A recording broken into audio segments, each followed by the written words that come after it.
Ayan, oh. Yan ang pinakamahirap na trabaho, mga kaibigan, dito sa Manila Bay. Araw-araw itong mga DPS na naglilinis, yan ang trabaho nila, na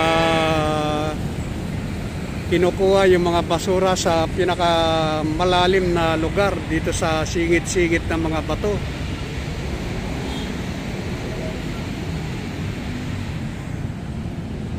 Kailangan mayroon silang panundot para makuha nila yung hindi nila maabot na mga nakasiksik na basura sa mga batuan.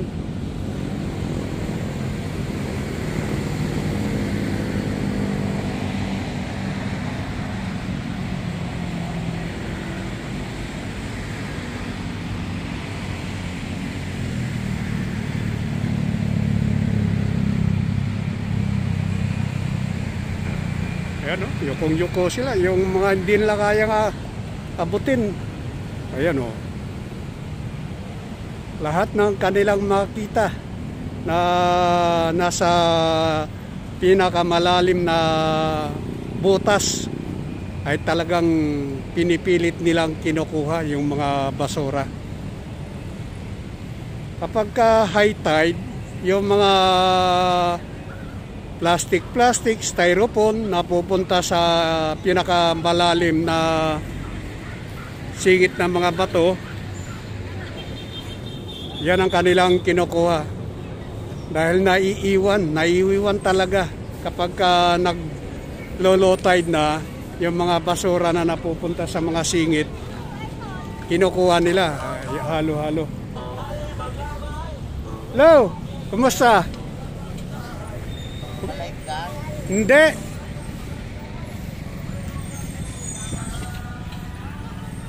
Ayan.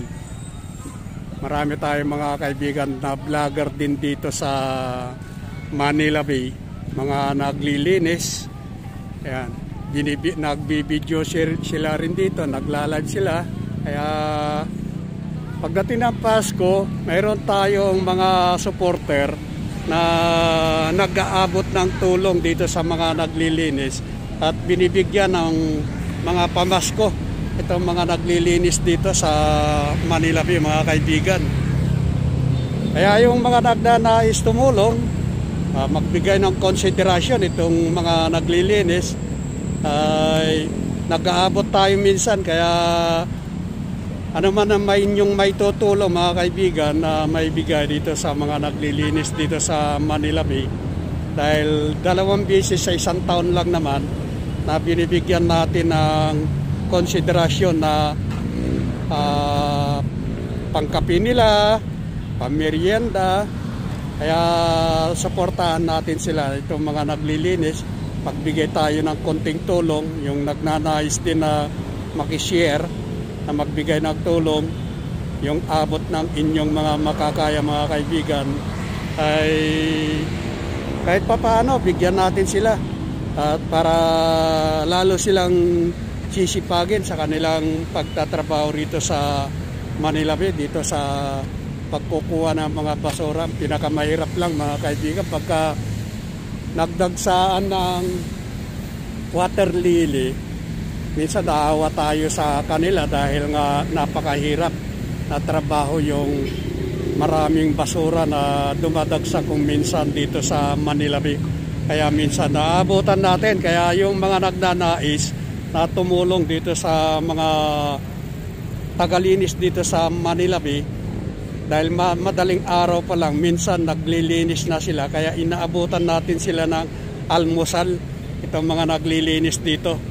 Kaya maraming salamat, mga kaibigan, kung meron kayong may tutulong dito sa mga naglilinis ng Manila Bay. Ay maraming salamat sa inyong suporta.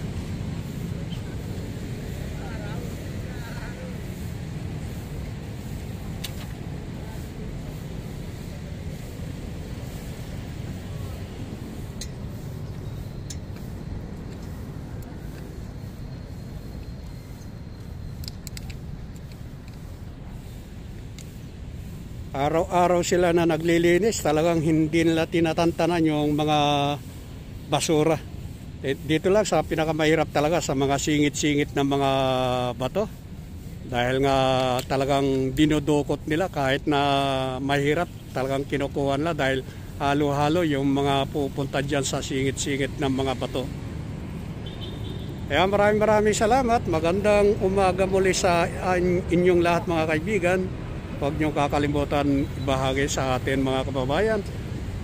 Bago lang kayo sa aking YouTube channel, huwag niyong kakalimutan mag-subscribe. Pindutin ang notification bell upang updated kayo lagi sa aking YouTube channel, Maki TV YMC. Maraming salamat at magandang umaga sa inyong lahat. San man dako ng mundo, Luzon, Visayas, Mindanao, magandang umaga.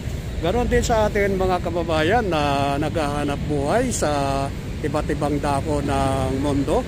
Pagpalain kayo mga kaibigan sa inyong paglalakbay, sa inyong mga gawain sa araw-araw. Ilayo kayo sa kapamakan ng ating Panginoon.